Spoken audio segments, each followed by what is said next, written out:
welcome those of you just joining us here to Purcell Pavilion at the campus of Notre Dame here in South Bend, Indiana.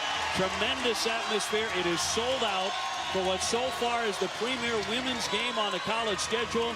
I'm Dave O'Brien alongside Doris Burke. Doris, you like the start so far?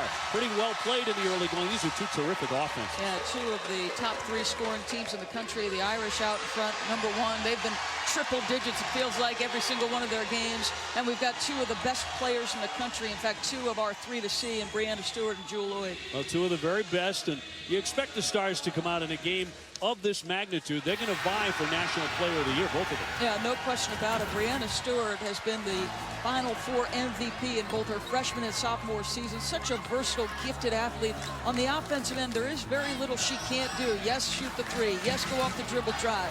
She's got a tremendous reach on the defensive end. And Jewell Loyd, what a gifted athlete. The mid-range is special.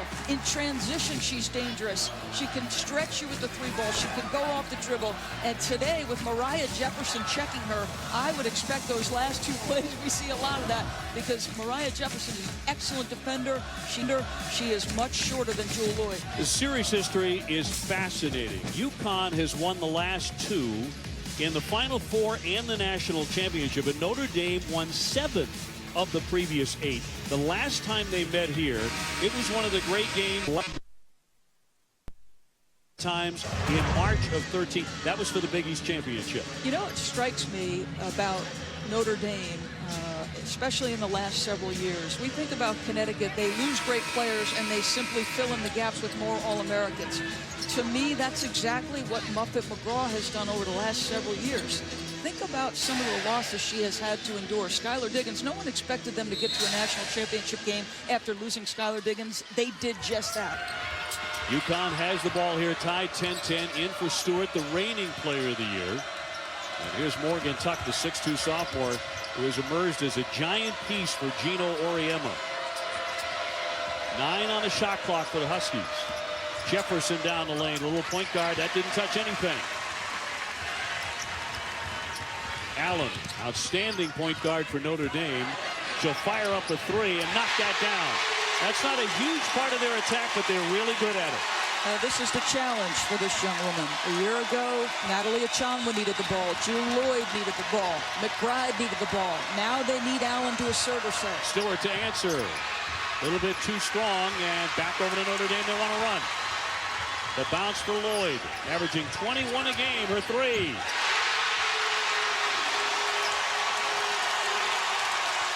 Just like that, the Irish by 6. Skylar Diggins loves it. She's in the house today. Transition defense for Connecticut will be crucial. The Irish change ends of the floor very quickly. So far, Kalina Mosqueda-Lewis has been a 0 factor. Another turnover by UConn. Allen in transition, back to Loyd. Can't connect, and a foul on the play. And it'll go against Moriah Jefferson. We talked about Notre Dame, upward of 90 points per game. In transition, just looking at multiple options. Nobody stays with Lindsey Allen. She understands the challenge from her head coach is to go ahead and be aggressive. And Jewell Loyd, the push pass to Jewell Loyd to get her that wide open in transition. So often, Dave, it's the first pass made that dictates whether or not you have success in the open floor. And Notre Dame loves that play. Yes. With her in the open floor. 17-10. Loyd coming off a terrific game against Maryland on Wednesday. 27 points, 8 rebounds, 6 assists. So she was all over the stat sheet.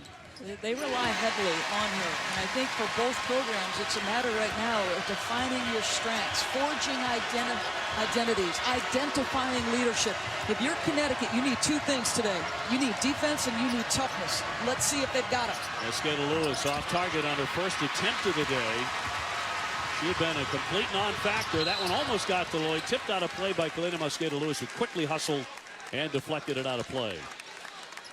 Notre Dame coming in 8-0. They whipped up on top 20 Maryland on Wednesday, 92-72. And that's with Turner being lost for the game in the first several minutes. And I went to Mohegan Sun to watch Notre Dame play Kansas. This young woman is a big-time talent. You said it. She's averaging 15 points and I don't think she's figured it out at all on the offensive end yet. Out with an injured shoulder. Will not play today, obviously, not dressed. 8-0 run here, but a turnover by the Irish. Averaging 13 points a game, but so far those numbers, the loss of those numbers, has not hurt Notre Dame. No question. This is a player who just sprints the floor end to end, runs as well as any big player in the country. Stewart, baseline, no. She thought she was fouled on the way there. She thought there was contact, but no whistle. She had a wide open layup. I'm surprised she missed that. Westbell just off the bench. Can't drain that, but Catherine Westbell, 6'2" freshman, has been a key reserve for Muffin McGraw. She'll play a lot of minutes today. Stewart demanding that in the double team. She draws the foul. That'll go against Westbell. And Westbell drew the assignment of Brianna Stewart. I love this kid. She checks into the ballgame. Not easy as a freshman. Come off the bench and make an immediate impact. What I noticed about her is she always seems to be around the ball. 6'2". Out of Kettering, Ohio. They love her. Underneath, quick strike there by Morgan Tuck.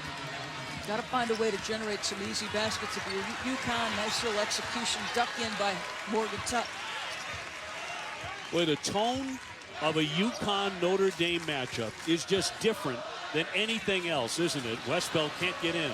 Level of intensity that comes with this matchup. Energy, athleticism, so much there. Hard drive by Chong, and she'll draw the foul. Chong will go to the line, fouled by Lindsay Allen, who picks up her first person. This is why she's in the ball game. Sanaya Chong is a good offensive player. She's got great quickness with the ball.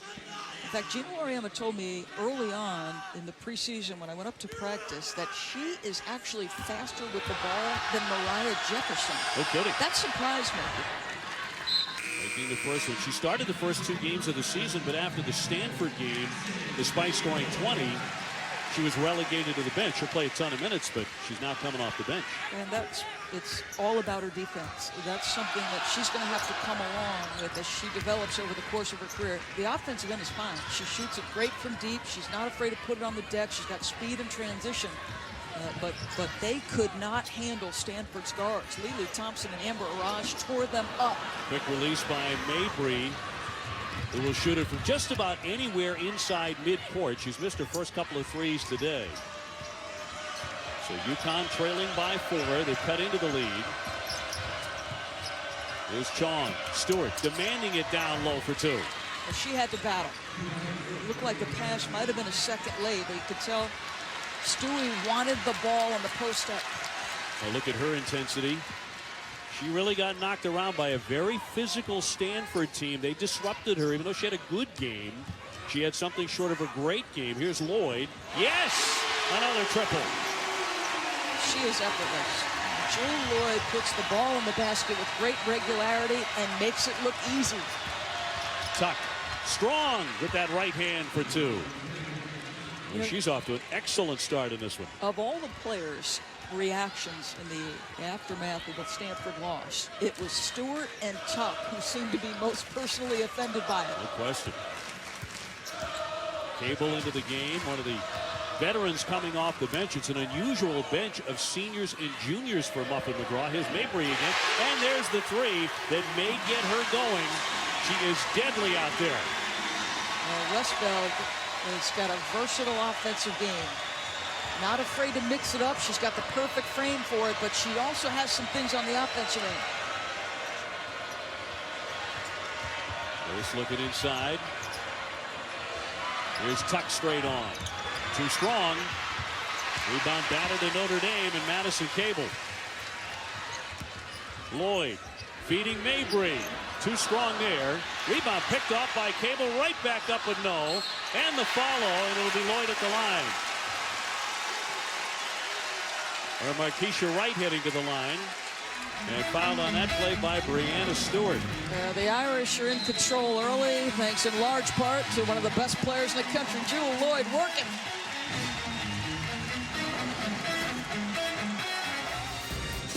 Well, in support of the Jimmy V Foundation and its mission, players from both of these teams recently took time to visit cancer patients at the Connecticut Children's Medical Center and Memorial Hospital in South Bend, Indiana. It's a big, big week for us, of course, and to donate to the V Foundation, for cancer research, log on to www.jimmyv.org or call 1-800-4JIMMY-V. 100% of all of your donations go directly to fight cancer. Extraordinarily proud of our colleague Dick Vitale and how hard he has worked for so very long to eradicate cancer. Now Notre Dame 4 out of 8 beyond the three-point line. UConn is yet to hit one. It'll be Wright at the line. Markeisha Wright in as a starter, a senior who doesn't typically start, plays about 15 minutes a game, but with Turner out, she got the nod today.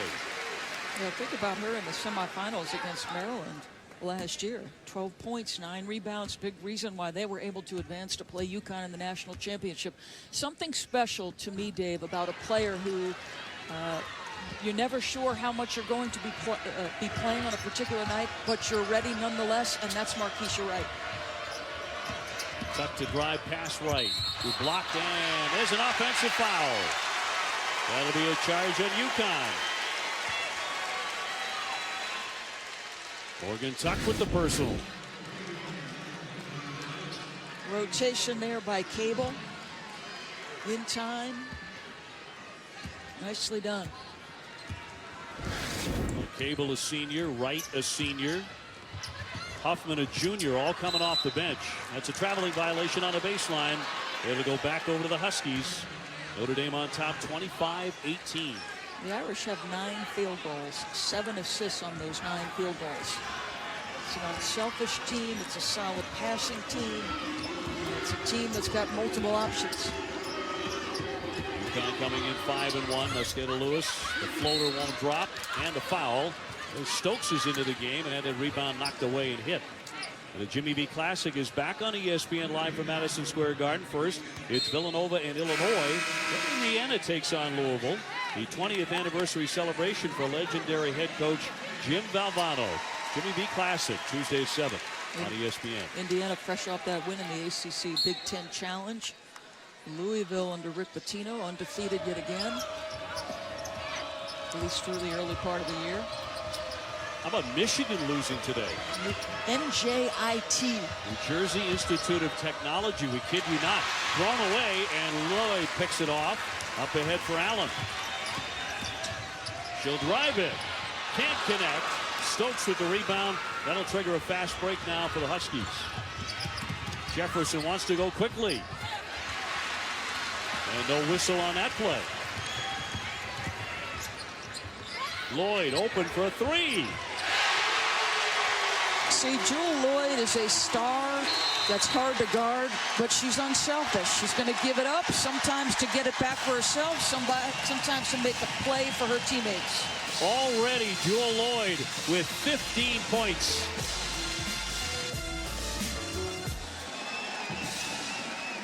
Well, Jewell Loyd at times has not been all that great against UConn, but she has been today. Yeah, I think she's probably aware of that. She's directing traffic here. She tells the freshman Westbeld, move over, I will find you. And her teammate gets an easy 3. And then in transition, that last play, pass to the corner, get it back, make your own 3. Mosqueda Lewis, a long rainbow 3. So she's starting to get into the game a little bit. She comes in averaging at 18 points a game. She's hitting 61.5% beyond the three-point line. That's ridiculous. 24 of 39. One of the great shooters ever. I think, in fact, Gino Auriemma has said he hasn't seen a better shooter on any level. Reimer turns around, but it's not there. The rebound is tapped and controlled by Huffman. Well, she has just carved out a nice role for herself, Huffman. Before the shot, no basket there. A foul against UConn and Mosqueda Lewis. That'll be number 2 on Kalina with 9:26 to go before halftime. I think this is a 2-part equation here. Notre Dame is very good on the offensive end. And UConn, this will not be its best defensive team in its history. They're going to have to figure things out on that end. Lloyd, quick shot. That didn't touch a thing. Caught. That one won't go by Cable. Stokes with the rebound. She's a huge Kobe Bryant fan. That was a Kobe Bryant shot right there. Giannis Kobe on her sneakers. In close, and 2 more for Morgan Tuck, who is proving a lot to handle for the Irish in the paint. Yeah, I love Morgan Tuck. Gino's talked about a versatility. They don't have great depth yet, and maybe it's something that will develop for UConn over the course of the year. In the meantime, when you have somebody as versatile as Morgan Tuck, and you can move her between positions, the 3 and 4 spot, it's like having a couple of different players. 28-23, Notre Dame looking very comfortable. Again, 2 fouls on one of the UConn stars, Kalina Mosqueda-Lewis, who averages 18 points, preseason All-American. Let's see if that hampers her at all. Stewart catches and shoots. Tapped out by UConn off Kalina Mosqueda-Lewis. We talked about Jewell Loyd and Kobe. So she puts Mamba mentality. Of course, Kobe noticed the Black Mamba. That last quick trigger jump shot with the defender trailing was very much a Kobe jump shot. Loyd with a turn and fire, and it rattles out. Boy, it was in the cylinder. She got a little unlucky there.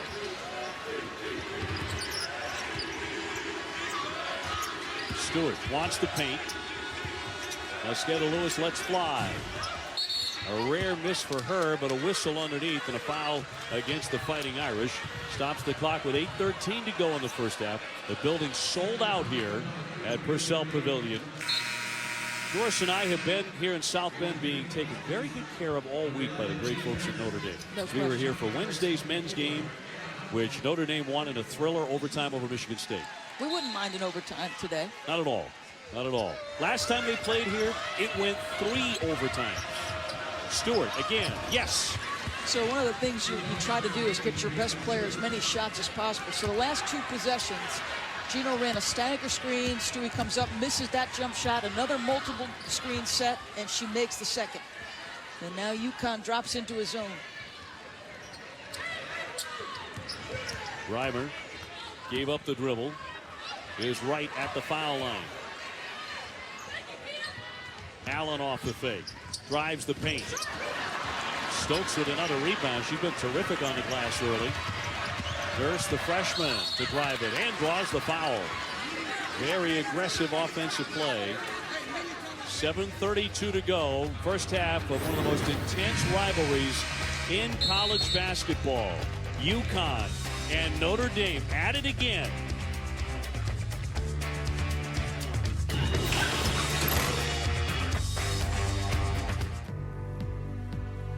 Jim Valvano's like, you know, Don Quixote. He's willing to fight. His name is still out there fighting, and we're all part of his army. And I'm honored to be associated with it.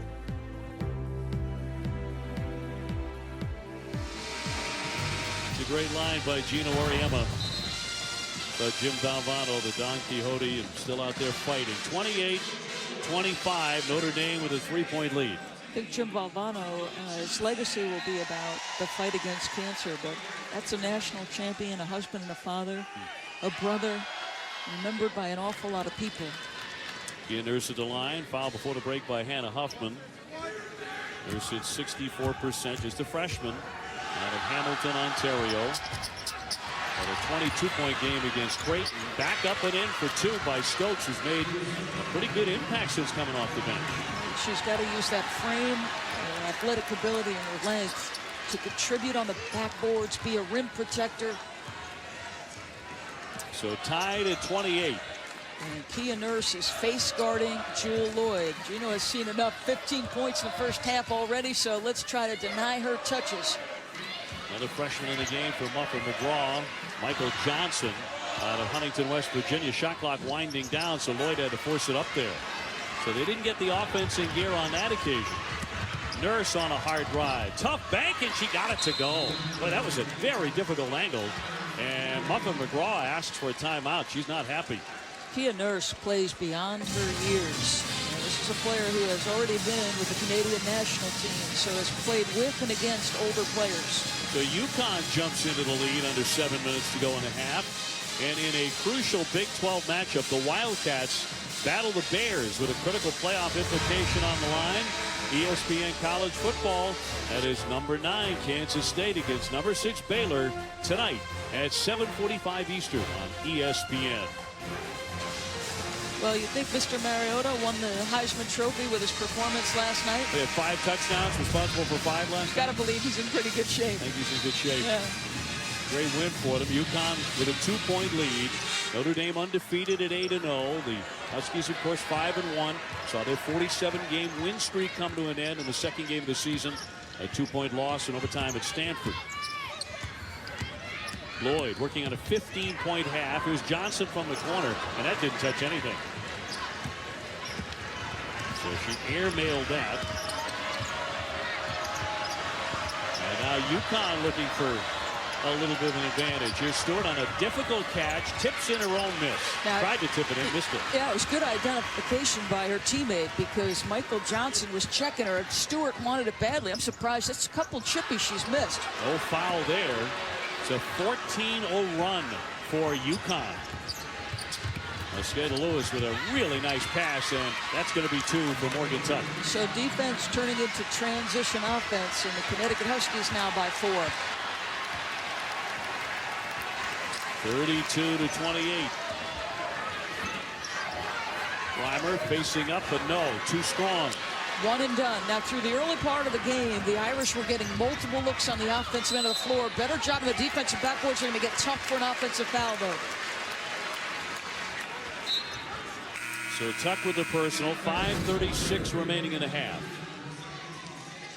Kia Nurse is going to try to make the pass inside. She's shocked by the play. We're actually looking at the interior, trying to see the play where Tuck gets called for the offensive foul.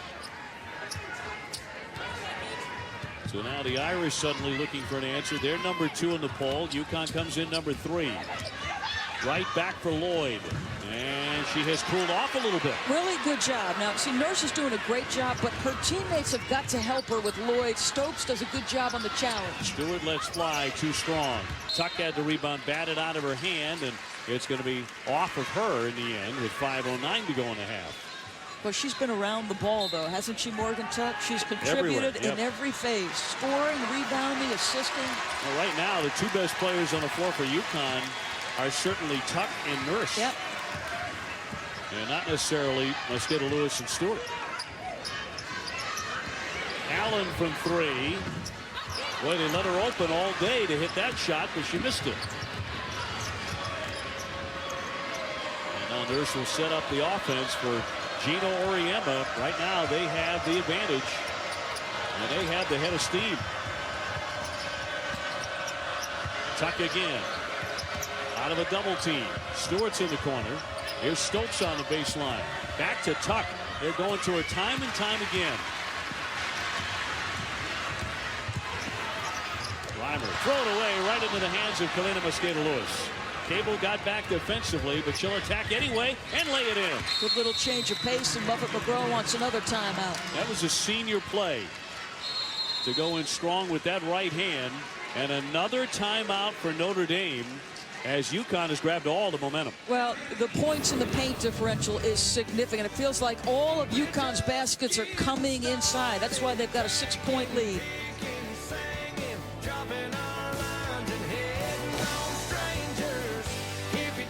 Well, look forward to Kara breaking that one down. Right now, it's UConn surging 34-28. Morgan Tuck is sitting right now. So much has gone through her in the first half. Boy, I think her imprint is all over this game. She got 10 points, 3 boards, a couple of assists, a block, a steal. What way hasn't she impacted the game? She's earned a breather. Allen tried to sneak that pass inside. Shot clock down to 12. A mismatch in there. Reimer got it with the left hand. Good identification. Gabby Williams checks in the game. They go right at her. Gabby Williams wears number 15 for the Huskies, just a freshman. Very lively crowd here at Purcell Pavilion, as you might expect. And that foul will go against UConn before the shot by Kalina Mosqueda Lewis. Some turnovers with some illegal screens, a charge. Yeah, that's the 7th by UConn. On Stokes. 3:36 before the break. Well, I'm looking forward to tomorrow. I thought I was doing some Christmas shopping. Kentucky, Louisville will battle, and Carroll will break down Duke, South Carolina. Rebecca Lobo, Pam Ward will be on the call. They will entertain us tomorrow afternoon. The U.S. economy would like you to continue with those plans, but get the game in at some point. Yeah. Right back to Reimer. She'll shoot the 16-footer. What a job Kia Nurse has done on the defensive end. It had been a while since Jewell Loyd has scored. Let's go back to the 12:32 mark. Yeah, and give some credit to UConn on the defensive end. I do not think they have got great individual defensive pieces. This is about team. Nurse with a tough drive draws the foul. She'll be at the line. Fouled by Reimer. Jimmy V Classic back on ESPN, live from Madison Square Garden. First, it's Villanova in Illinois, and then Indiana against Louisville. 20th anniversary celebration for the legendary head coach Jim Valvano. The Jimmy V Classic. Well, Villanova is known as Guard U. Jay Wright has coached some outstanding players. Think about Kyle Lowry and the job he's doing in Toronto right now at the NBA level. Nurse with another one coming. Kalina Mosqueda-Lewis to the bench. He's had an up and down half. Nurse has 7. She has 7 while guarding Jewell Loyd and face guarding her for good stretches of this half, trying to prevent the catch. Can't hit at the line, though. Lead still at 4. UConn goes back to Mariah Jefferson now on Loyd. See if the Irish can get Loyd going again, because somebody's turned off the faucet here. Right back for Allen. Loyd coming through the lane. She's moving all the time. She never stops. But the shot clock's down to 4. Got to get a shot in the air. Hoffman, that'll roll away. Stewart with a big rebound. Jefferson trying to find underneath. She tried to look for Nurse, batted right to Stokes. And UConn get a little bit lucky. With UConn taking Jewell Loyd out of the second half of this first half, one of the things that has to be identified for the Irish is, who else are you relying on to get buckets in this level of game? That's certainly where the loss of Brianna Turner might be felt, because she averages 13. Stokes with a stuff. Nurse with it. A one-person break now. Stolen away by Allen. She knocked it away, completely denying what would have been a layup.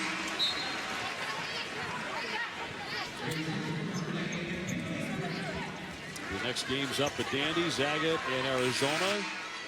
And on the women's side, South Carolina and Duke on Sunday at 1. I'll tell you, we're not supposed to root, but I don't call the NCAA Men's Championship. I'd love to see Mark Few get to that Final Four for the first time. Well, he's so deserving. He's done an incredible job there with Gonzaga. Stokes mishandled a pass, batted away. Here's Allen. Mabry lets fly. Boy, she has been cold in the first half. Back to her. Allen to the paint. The bank shot not there. UConn by 6. Stewart on the baseline. Short jumper for 2. Yeah, really good pull-up. Good decision. Defender was sitting in the paint. Crowd going to try to get the Irish a little momentum here going to half. Well, they're playing with so much energy and vitality, but then Loyd stopped scoring, and their offense is stalled. Well, you know, we talked in the Stanford game about how much UConn missed Stephanie Dolson. Another tough pull-up jumper. What a job those two guards have done for UConn, checking Jewell Loyd. You have to identify the new roles to be established on either side. Stokes, nice give underneath, and a quick dish there. Gabby Williams converts, and now the lead is the biggest of the half. Well, it's extraordinary to me, the number of points that UConn is getting in the paint. And Muffet McGraw has got to address the defensive end, how easily they're scoring. Leading by 10, final seconds of the half, and Stokes a whistle on the play.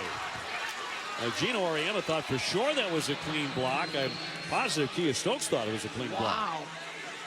I mean, this is one of the best shot blockers. You look at the history of this young woman's career.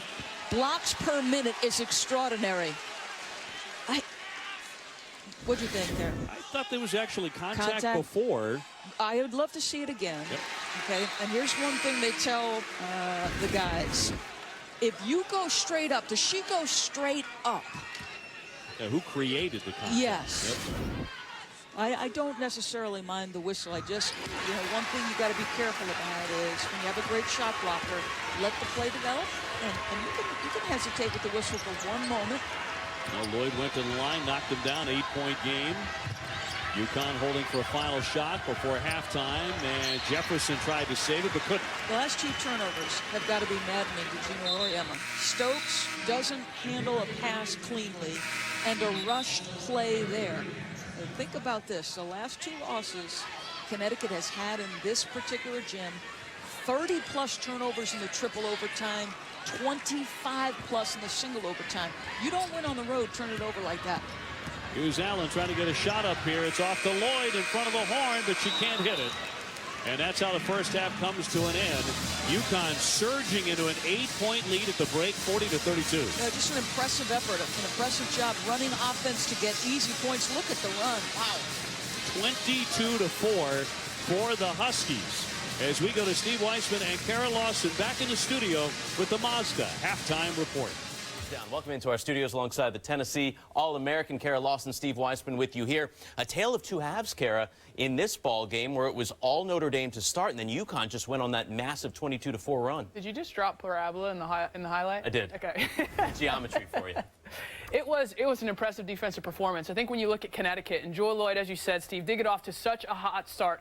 What this Connecticut team is having to learn is that they can have a couple mediocre individual defenders, but as a team defensively, if they can understand the weaknesses of the players they're playing with, just like you do on the offensive end, then you can get stops. They really locked in on Jewell Loyd, and Notre Dame's offense was one-trick pony in the first half. It was all Jewell Loyd, and no one else was able to make shots. They've got to get better movement, but players like Mabry, players like Cable, they're going to have to knock some shots down. Certainly Miss Turner, the freshman who's out with the shoulder injury. She could have made a difference, especially with the points in the paint for UConn. Absolutely. We've got all 3 of our players to see in this matchup, one of those being Notre Dame's Jewell Loyd. She made more buckets in the first 10 minutes of this first half than she did the entire NCAA title game, Kara. How does she get back into the mix? I think if you're Jewell Loyd, what was successful for Notre Dame early on was the fact that they were running off of misses. They were stopping UConn. That's your best job in transition, or the easiest way to get it. Lindsey Allen passing the basketball ahead, and Jewell Loyd able to get some clean looks. It's going to be tough in the half court. It's going to be tough because they're face guarding Jewell Loyd now, and the quality of looks that she's getting, they're just not as high as they were early on. For UConn, it started with their defense. For Notre Dame to get back and get Jewell Loyd quality looks, it's going to start with their defense in the second half. All right, an 8-point lead right now as you take a look. 15 points. She did add a couple of free throws late in the half for Jewell Loyd, as she is the only effort for Notre Dame at this point. Much more on this rivalry coming up, though. The coaches, Gino, Muffet, they say their dislike for each other isn't as high as it was last year, but, well, we shall see.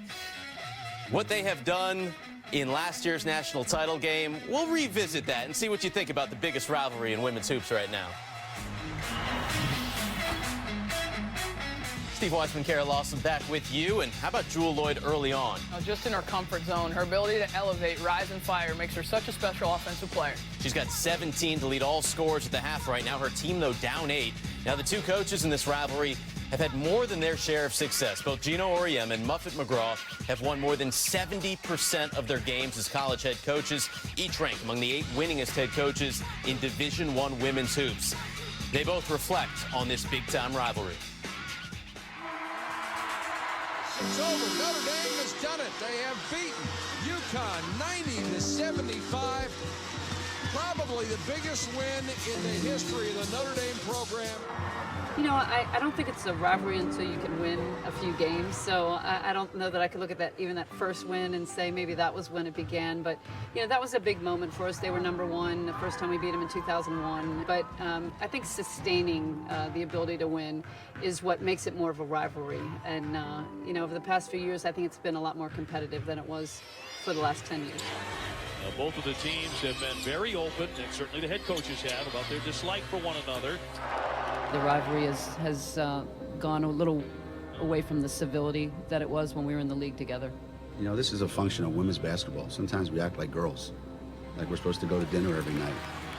You know, we're supposed to play each other, try to beat each other's brains in, and then we're supposed to get together afterwards and go have a bottle of wine. It's not going to happen. What do you think it would take to bring the civility back to the rivalry? I think we're past that point. I was on a radio show at the Final Four and asking me about the feud and the rivalry and this and that, and I just said, that's 2 people from Philadelphia having a conversation and nothing more. The only thing similar in our backgrounds is we grew up in the same area. Sharing those Philly roots, I think, is about the end of our personality commonalities. It's not a good idea. You should never take Coach on, because Coach is going to sleep good at night no matter what. He's going to sleep really good. You're not. You're going to be like, oh man, I shouldn't have said that. UConn in command. You're just dominant right now. I don't have any energy for that crap. You know, when I was Muffet's age, I used to love that stuff. I'm too old for that now. Just all kisses and roses, lovey-dovey. Barney, Mr. Rogers, I love you, you love me, we all love everybody. That's the new me. Kisses and roses, Barney? I don't think so. You've been a part of big-time rivalries. Tennessee, of course, going up against Gino and company. What do you make of this Muffet-McGraw, Gino Auriemma rivalry? They don't like each other, and the programs don't like each other, and the players don't like each other, and that's okay. I think this has evolved into the premier rivalry in women's basketball because of Notre Dame's ability to beat UConn over the last few years. And I think it's been great for the sport. I think it's been great for those of us that cover it. And I look forward to many more meetings and many more sound bites from both of them. Maybe another NCAA final. Who knows between these two? Well, you can follow Connecticut All Access, the Gino Auriemma Project on ESPNW all year.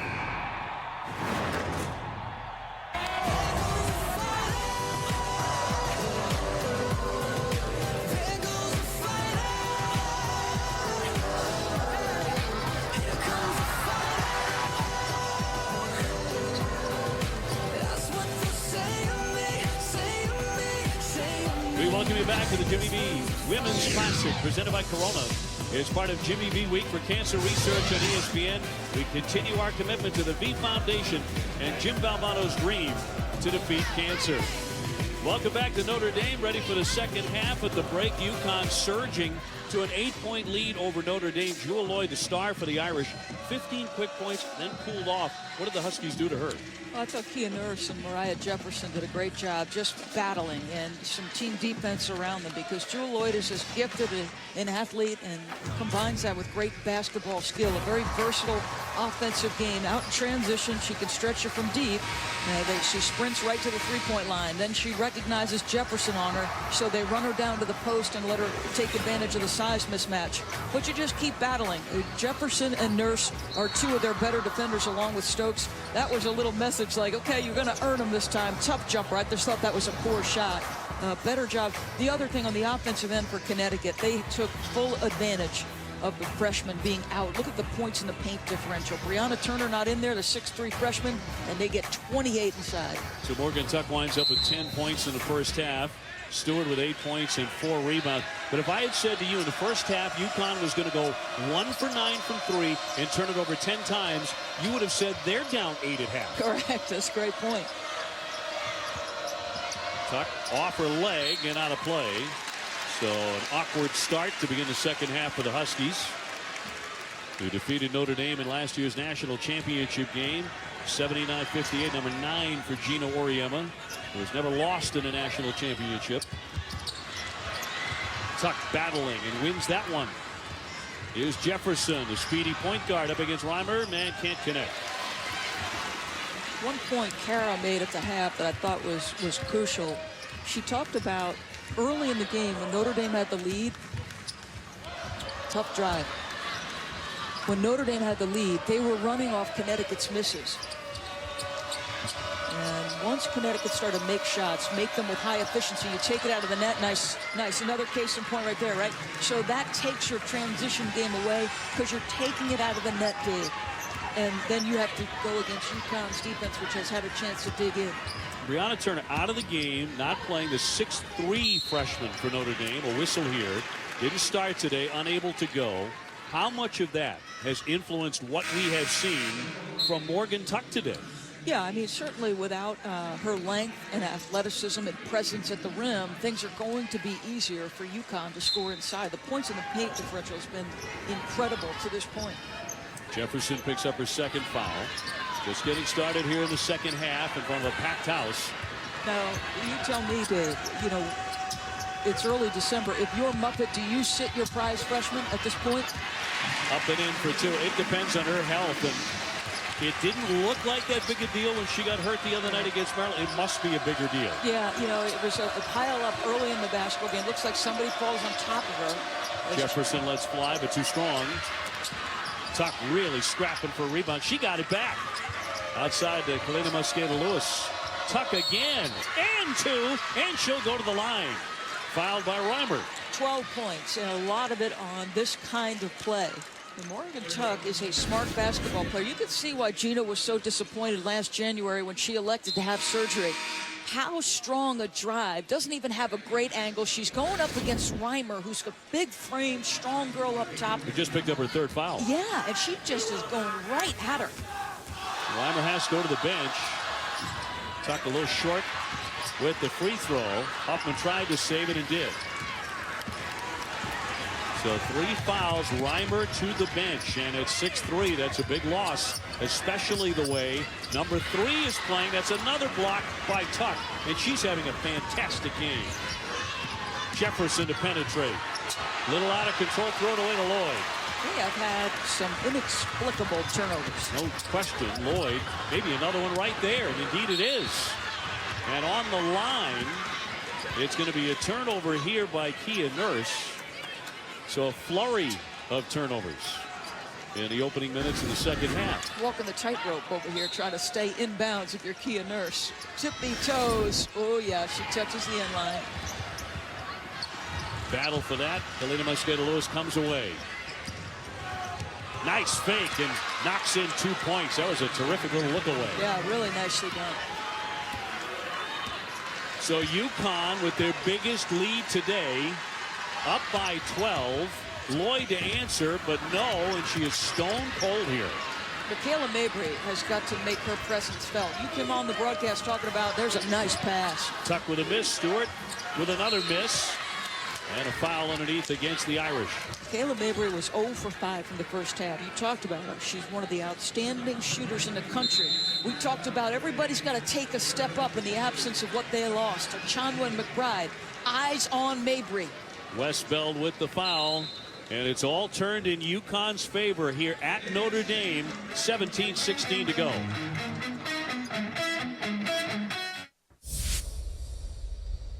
Today's another battle.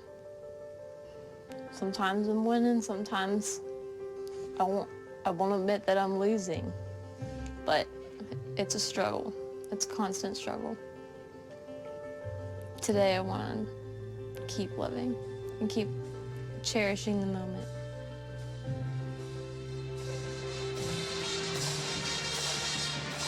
Diagnosed a year ago, Lauryn Hill's quest to play college has been an inspiration. Mount St. Joe's first game is moved to November 2nd with the hope she'd be able to play in front of more than 10,000 fans at Xavier. She made layups for the first and last baskets of that game.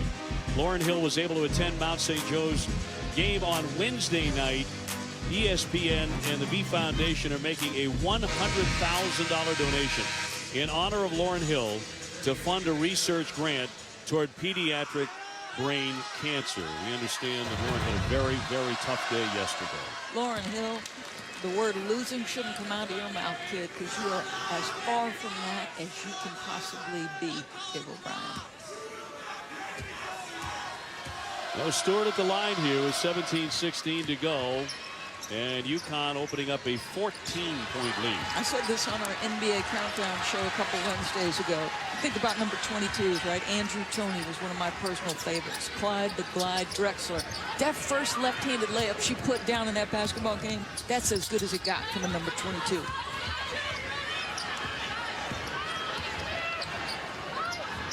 Westbeld up top.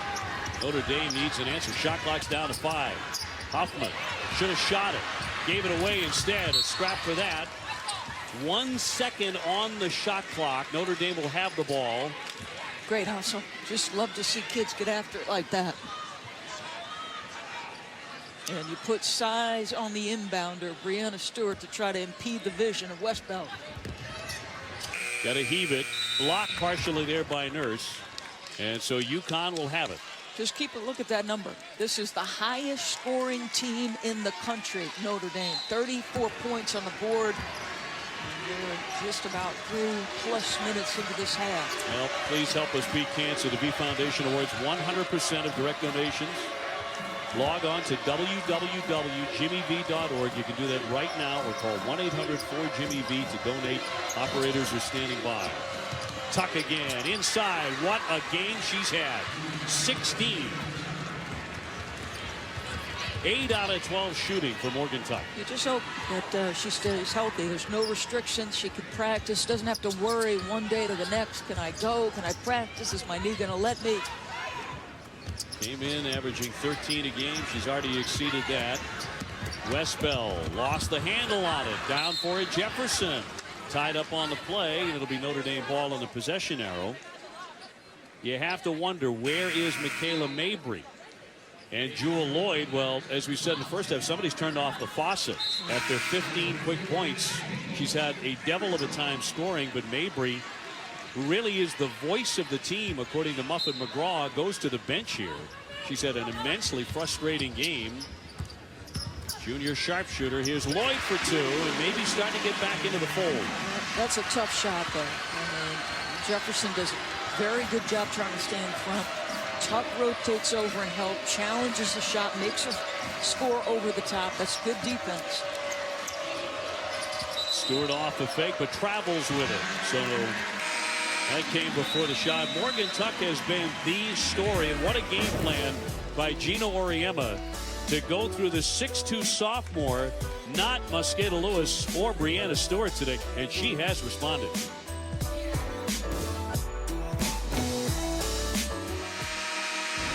Well, you are watching the ACC on ESPN. Notre Dame has fallen behind UConn here, 50-36 with just over 15 minutes to go. Hey, the unbeaten Seminoles take on the Ramblin' Wreck from Georgia Tech for the ACC championship tonight at 8 o'clock. Florida State going in number 4. Georgia Tech up to number 11. 8 o'clock Eastern on ABC. So much conversation amongst our football experts, Brian Griese in particular, talking about this is not a team they should fall behind to, as Florida State has been wanting to do all year long. Jump shot off the inbounds by Lloyd won't drop. So the Huskies in command of this thing. Look at that run, 32-8. Most of that, of course, in the first half. And they came surging from behind to take the lead at the break by 8. They've expanded on that. Shot clock to 10.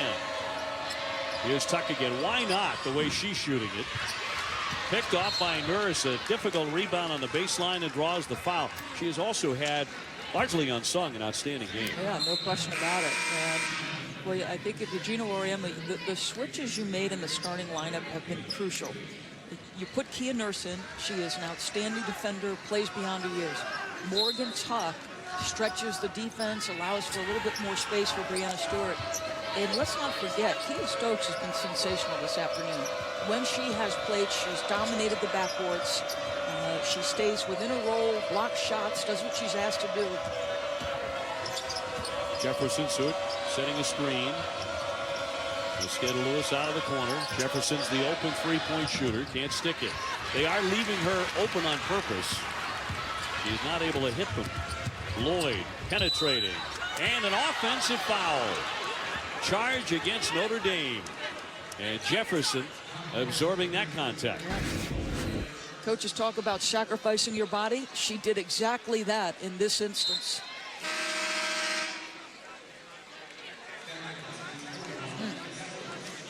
That's when you feel tomorrow morning. I'll bet. If it continues like this, it's going to be a loss the Irish will feel big time tomorrow morning. And a great win for UConn on the road. Last time they were here, they lost in triple overtime in March of 2013. Nurse from the corner will drill that down. Think about this. They haven't won in this building since January 8th of 2011.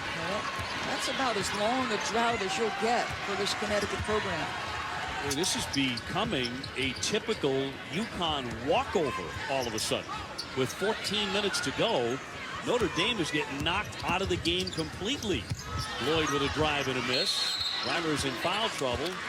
Okay, great players. What do you try to do? You try to get it all back yourself. UConn will have it, by the way. Yeah, Jewel Lloyd trying to do some things here. A couple of drives into traffic, gets nothing out of it.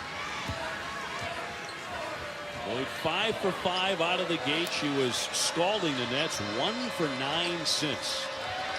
Elena Mosqueda-Lewis and a travel. Boy, Stokes set one heck of a screen. And why the best shooter in the country didn't shoot it? Well, we talked about Stephanie Dolson not being here. Stephanie Dolson was a great screener for UConn.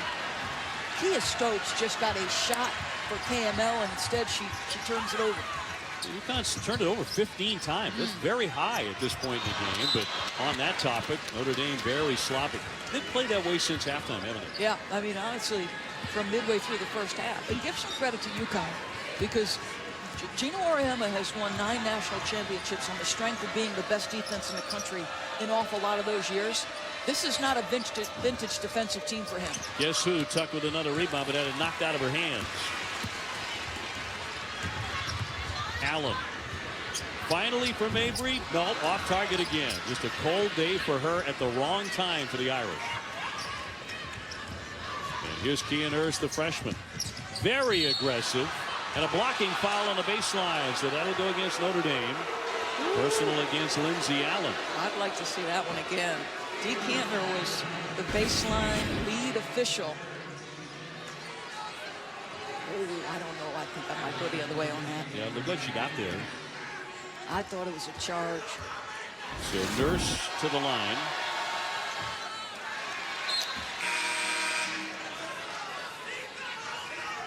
Allen heading to the bench with 3 fouls.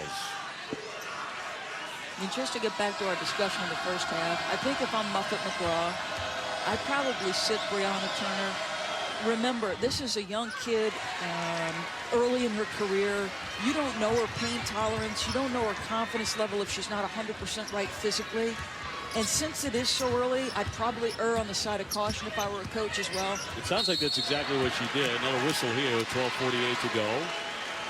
But you are talking about a player who is 6'3", the Gatorade Athlete of the Year in high school a season ago, already the 2-time ACC Freshman of the Week. Look it, she's averaging 13 points, and when I tell you she hasn't even come close to grasping where her scoring opportunities in the Princeton offense will be. So she's getting 13 with no idea where her best options are. Second foul on Brianna Stewart. Inbounded for Reimer. Here's Mabry. He's had a very tough sledding today. Great give, and Lloyd makes it. She'll go to the line. So some life from the Irish star, Jewel Lloyd, for a 3-point play, potentially. The Julie oop. They just clear the backside. You can see Westbell draws the defender over. Mariah Jefferson. Westbell posting up and drawing the physical contact with Stewart. That little bit of a move to the weak side of the floor draws Stewart and her length. That brings the crowd to life. They needed that basket desperately. Irish need a bunch more, too. Stokes back into the game. Mosqueda-Lewis, and another whistle. This one away from the basket. With 12:23 remaining. Gino Auriemma was pleading with Eric Bruton for that foul call.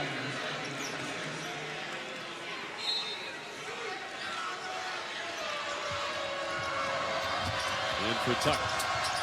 The pull-up jumper, that didn't touch anything except the backboard, and Westbell is there to clear it.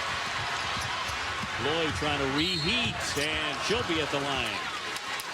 So maybe that will be how she's determined to go the rest of the way. Drive, drive, drive. Everything will be going to the rack. Fouled by Morgan Tuck. So 2 shots for Lloyd. 3 fouls on Tuck, by the way.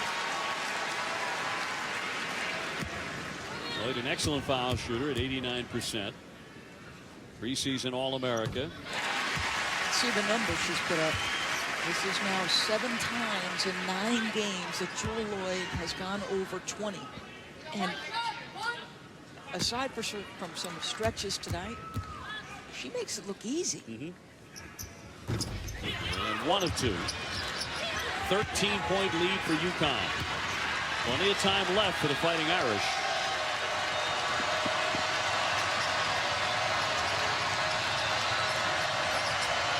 Stewart looking for Stokes. A foul there on Westbeld. So 11:58 to go in the second half. Morgan Tuck has put on a show for Gino Auriemma. We'll see if the All-America candidate Lloyd can answer. It's 13 for UConn.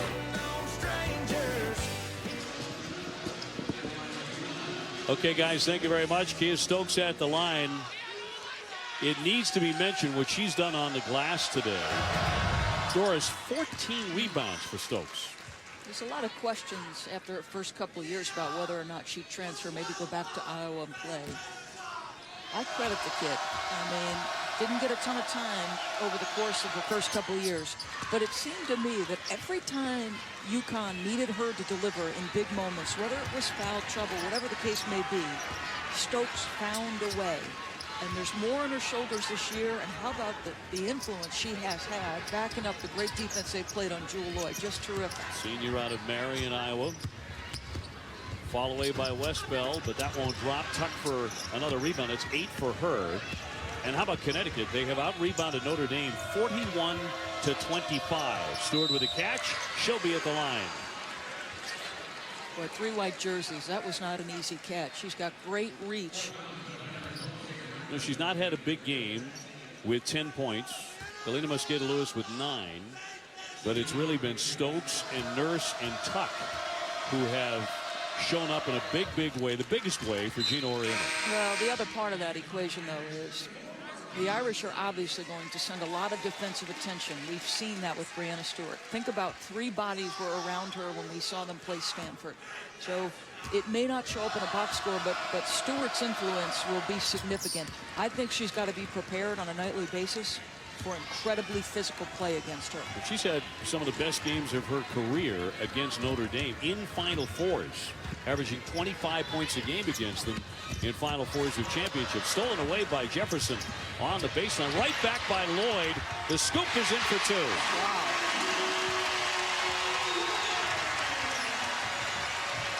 That cuts the lead to 15. 25 for Lloyd. She just hasn't gotten any help. Galena Mosqueda-Lewis lines it up and drills the 3. You leave her that open, she'll do that all day. Back to 18. 12 points for Galena. 60-42. Westbeld on a high post. Nearly threw it away. Mabry and then forced that one off the side of the backboard. Westbeld again bottled up. Tried to scoop it up there. Free ball knocked out of play off Lloyd's leg. Well, it's number 1 South Carolina taking on number 9 Duke Sunday at 1. Tiffany Mitchell and Rebecca Greenwell both have had outstanding seasons. Well, Pam Ward and Rebecca Lobo on the call. They are waiting for word whether Elizabeth Williams from Duke, the outstanding center, will play in that basketball game. She's missed the last couple. And Dawn Staley has methodically built that South Carolina program. I am anxious to watch them in person at some point this year. You and I got to bang on to a game. Jefferson with a tough drive, denied. Notre Dame hoping to cut in under 10. Here's Lloyd. Jefferson with a free ball in the corner. So now UConn can go up by 20 or more on the road. And at the home site of their fiercest rival, slapped away from Stewart into the backcourt. Shot clock down to 14. Stewart spins. Stokes another rebound. That was her 15th in the game. Allen wants to go in strong. Yes. Speed is one of her outstanding assets. We saw her get to the rim in the first half, Lindsey Allen. We didn't see her finish with great regularity. UConn looking pretty darn comfortable right now. Jefferson dribbling through everyone here with 10 to shoot. Baseline Tuck to the other side for 2 more. you wonder how that happens because they're not guarding Kia Stokes. I mean, they're just not guarding her. So the fact that Morgan Tuck could get another basket at the rim with 18 points on great percentage because she spent her afternoon at the rim. Whistle here. Her career high is 19, so she's one under that. But she's doing it at the home of Notre Dame, the #2 team in the country. Jefferson just picked up the foul.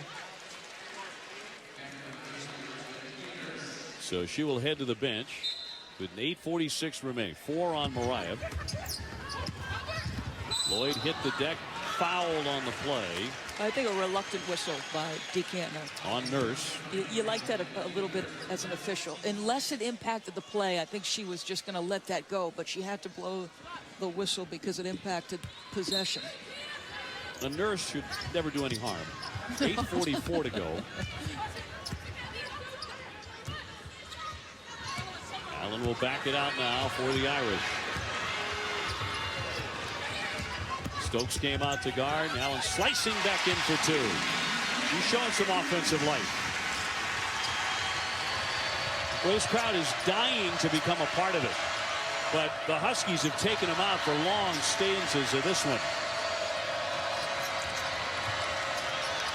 Stokes backdoor cut there. Stewart denied. Shot clock down to 10. Tuck again. Got her own miss. Laid it in. What a game. How about that persistence? I mean, she was going at Catherine Westfeld. And her ability to stick with it, play through the contact, be the fastest person to the ball. She's earned her own highlight package here today.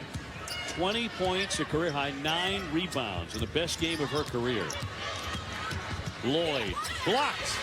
That was Stokes, one of the best in the business. Taken right back by Cable. Lloyd, Stokes again, and she tears away another rebound. That's at least 16 for her. Crowd didn't like it, that they thought there was all sorts of contact. Stewart is fouled on the other end by Lindsey Allen. UConn with another big lead. They're dominating underneath.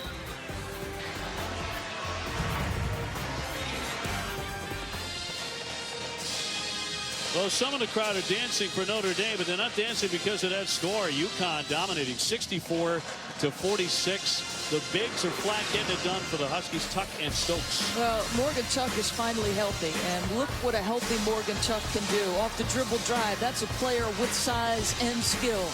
Gets post position easily. I mean, she has spent the afternoon at the rim, gives some support on the post defense, on the pick and roll, changes the shot of Lindsey Allen. They have to make the switch. She's capable. She's got good enough feet. And, you know, we came on this game today, right? And we were saying that there were question marks on both sides. Leadership has been discussed, maybe a lack thereof, or at least the need for development. Who could you count on outside of the best players, Jewell Loyd and Breanna Stewart, to deliver? Well, for the Connecticut Huskies, there's 2 names right there you can look at and say they've had a huge influence on this game. Stewart, 12.7 rebounds at the line, makes the first.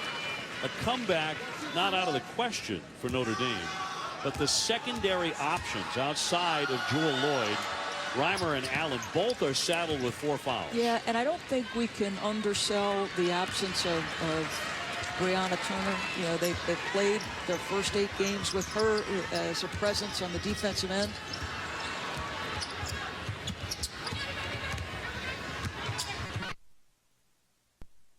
Read that. Knocked out a play off Notre Dame. With 7:08 remaining and another sloppy turnover by the Irish. And a 20-point lead for the Huskies. They have taken the air out of Purcell Pavilion. You know, there's a story on ESPN.com by Graham Hayes today. He's talking a little bit about the rivalry and about some feeling in women's college basketball. Great shooter gets another one off. The rivalries are built when things matter, when an opponent faces off again and again and again. The Irish have had as much success as anyone. I think the next step for Muffet is championships, right? Sure.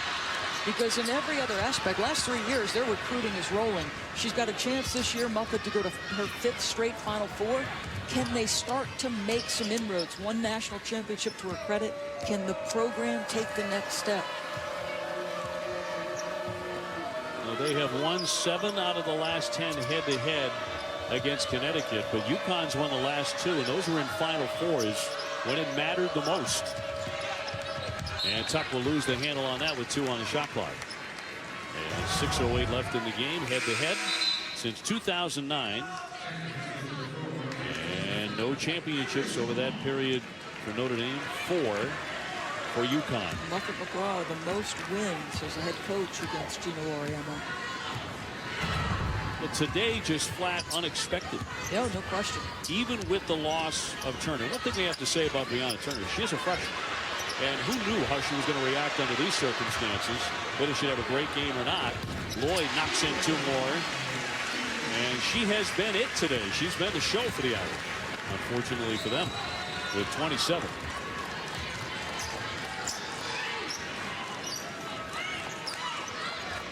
Tucked into the corner for Kalina Mosqueda-Lewis, who's not had to carry a big load today.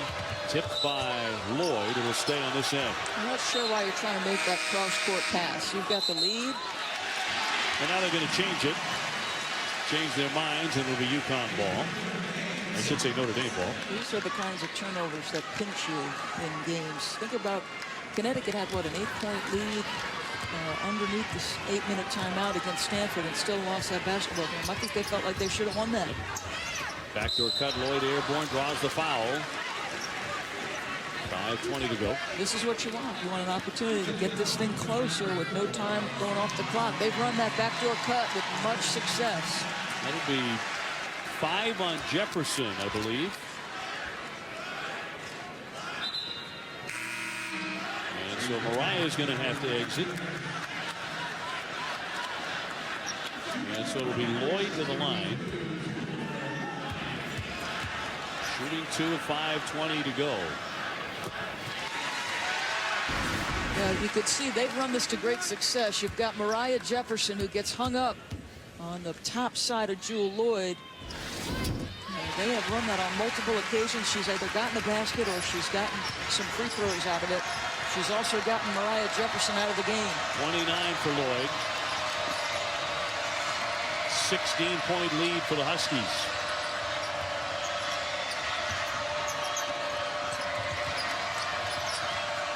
Nurse got a look at it. Stewart gave up the dribble. Nurse trying to take the baseline, plows in for an offensive foul. And the turnovers continue to mount. And I said it, the last 2 times UConn has lost here, they've had way too many turnovers. And this will count as one. Nice job by Madison Cable to beat Nurse to the spot. And keep in mind, folks, I know we've been saying it all afternoon, Notre Dame is the #1 scoring team in the country. They are up over 90 points. Can UConn finish this out here against a dangerous team? Connecticut's turned it over 21 times. And he had a 16-point lead. Lloyd launches. Another rebound for Stokes. That's at least 18. She's going over 20. We got plenty of time left.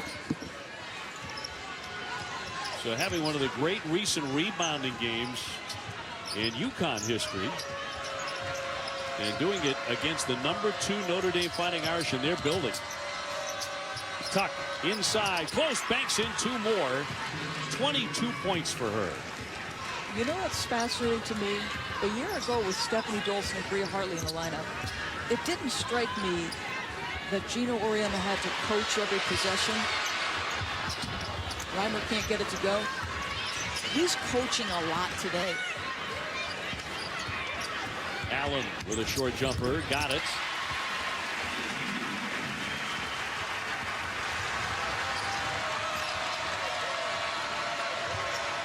Watch, see, Geno Auriemma is over there. A year ago, you could enter the ball to Stephanie Dolson. You could get action off of it, and Stephanie inevitably would make the right read or the right screen. Now he's got to manipulate the pieces. Backdoor cut off of Nurse's fingers. Another turnover. Those continue to pile up, but UConn is sailing and maybe toward ending the longest home winning streak active in the country right now. Notre Dame at 34 in a row here at Purcell Pavilion. But right now, the Huskies are sailing on top at Notre Dame, 68-52.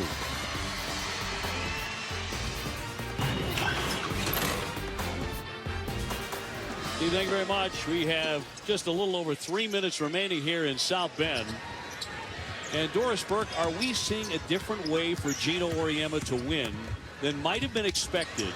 And maybe even the way they've won early this season. We're talking about a great game out of Morgantown, a phenomenal rebounding game out of Keystone. You've mentioned the defense of Jefferson and a couple of others. We're talking about defensively, this might not be a great UConn team all season long. They may never get there, but they're getting it from other people than anticipated. Yeah, and I think it can't be overstated that some of what's been generated from Morgan Tuck is her individual ability. It's some of the defensive attention that they're going to throw in the direction of Mosqueda Lewis and Brianna Stewart. But I've made the point, he's had to coach much more possession-by-possession game than a season ago when he had Hartley and Dolson, who were such integral pieces. Tuck with 22, a career high, and she's 1 rebound shy of a double-double. Now the Jimmy V Classic is back on ESPN, live from Madison Square Garden. First, Villanova takes on Illinois. Then it's Indiana against Louisville. 20th anniversary celebration for the legendary head coach Jimmy V. The home court of college hoops, ESPN Tuesday. On the entry, here's Stewart leaning in with a left hand. Mosqueda Lewis won that rebound back. Here's Tuck open. Drills it in, a three-pointer. And a 25-point game. Keeps on getting bigger and bigger for Morgan Tuck. She has been sensational. Lloyd has 29. Off the window, Stewart corrals the rebound. 71-54, very comfy for UConn. All indications were that this was going to be nip and tuck, a hard-fought close game, down to maybe the last couple of possessions. Nurse in the lane, got a great look and knocked it in. And that was our expectation. I mean, that has been the history. Last year's national championship aside, because of Achano being out, not that it would have been the differential, but it would have certainly had an impact on the... Lloyd blocked by Stokes, clean stuff there. She has 3 of those today. And as mentioned, 18 rebounds, along with 6 points. It's a team that had some conversations, Connecticut, once they went on the road and lost to Stanford. Conversation centered on 2 things. Rymer Stokes gets another block. And not a foul here, but it'll go Notre Dame's way. Defense and toughness. Do you think that Connecticut showed both of those things today? Oh, tremendous areas of this one. With a minute 47 to go. 9 on the shot clock here for the Irish.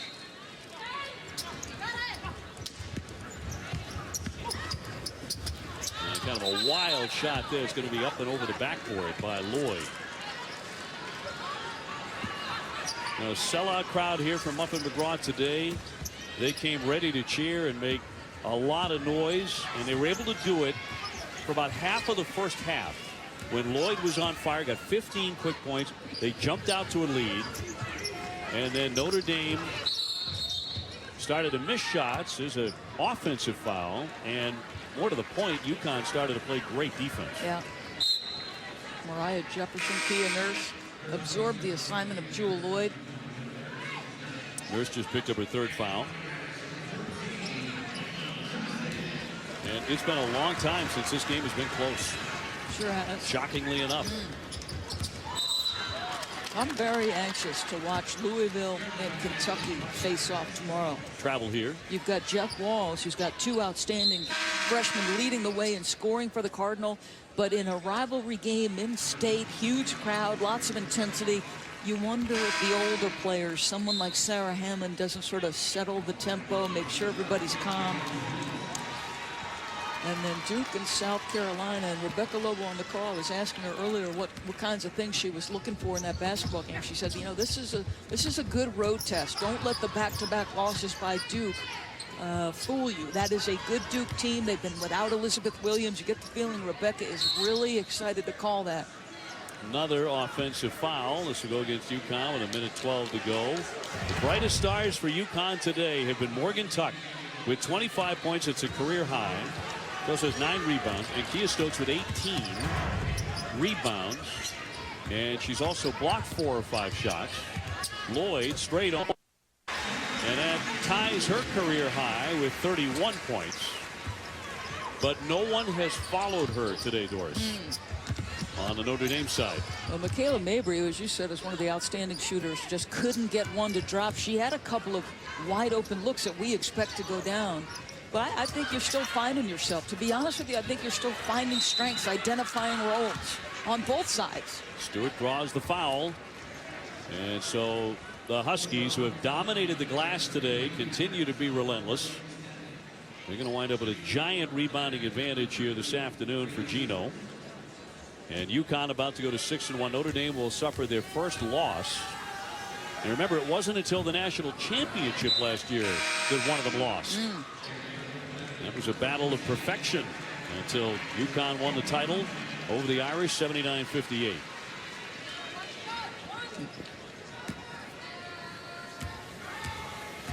There is a February 9 matchup that is somewhat intriguing. A little bit, yeah. UConn, South Carolina. We are really looking forward to seeing that one. Stewart with 14 and 8. Our stars today, Lloyd with 31 points to tie a career high. Tuck is out of the game, Morgan Tuck. And deserving those high fives and a big smile on her face. What an afternoon for Morgan. The 6'2 sophomore out of Bolingbroke, Illinois. Just so happy that the young woman is healthy. The knee injury forced her to miss all but 8 games last season. Final half minute of play here in South Bend. And what we expected to be a far, far closer game than what we got. And you know, that's the prevailing thought inside the building as well. They expected a lot more. Notre Dame did lose a key player, one of their starters, a #2 scorer, and Brianna Turner, to a shoulder injury. But the bigger story was Morgan Tuck and Kia Stokes having 2 of the best games of their lives. That's the final. UConn wins easy. Gino Auriemma over Muffin McGraw, 76-56, the final score here today. UConn's 8th straight win against the top 5 opponent. Stanford was #6 when Stanford knocked off the Huskies earlier this season in Northern California. Great win for Stokes with 18 rebounds, and for Morgan Tuck, 25 points, and just missing a double-double with 9 rebounds today. And they were both superb defensively, as was Mariah Jefferson, one of fouling out in the game. There's Gino chatting up Jewell Loyd, who did everything she could individually, certainly, with 31 points to tie a career high. But as we mentioned several times, we kept waiting for someone to come with her, be it Michaela Mabry or Lindsey Allen or somebody else, and nobody did in the end. And it wound up being a very impressive win for the Huskies, who are now 6-1 on the season. Notre Dame losing for the first time as they drop to 8-1. So the fans are filing out into the chill here in South Bend, very unhappy. Winds up being a blowout victory.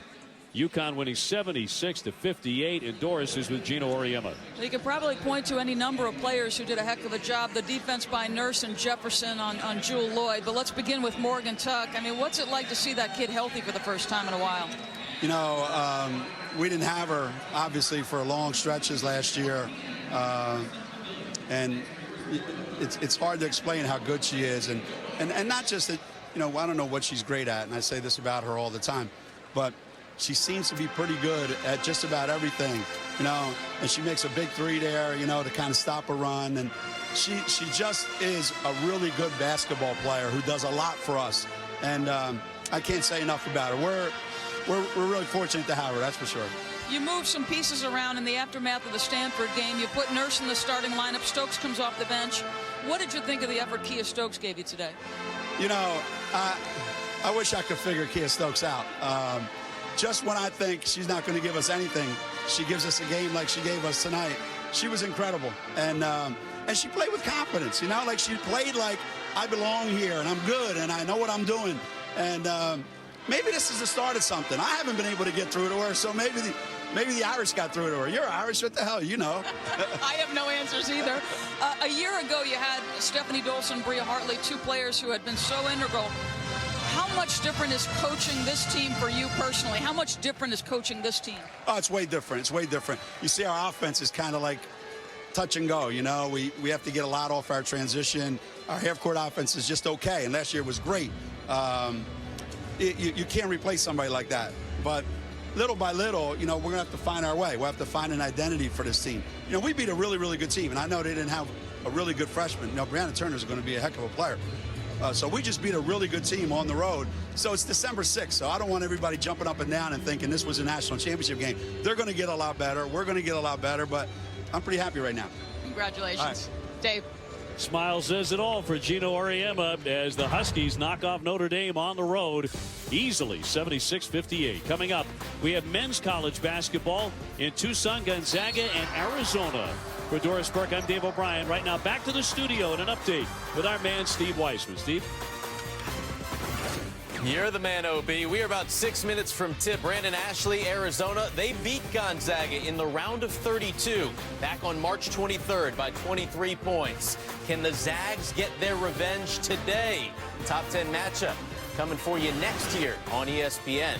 We are leading up to that. Welcome into our studio. Steve Weissman alongside Kara Lawson. And the last two times UConn had gone to Notre Dame, Kara, they took care of business. They lost those games in overtime, but this time it was a different situation for Gino and company. They were able to come back in that first half and then just dominated the rest of the way. Notre Dame shot off to a terrific start behind their All-American Jewell Loyd, and Jewell Loyd played a terrific game on the offensive end. But you look at what UConn was able to do defensively for the last 30 minutes of the game. Huge area of improvement from a month ago in that loss against Stanford.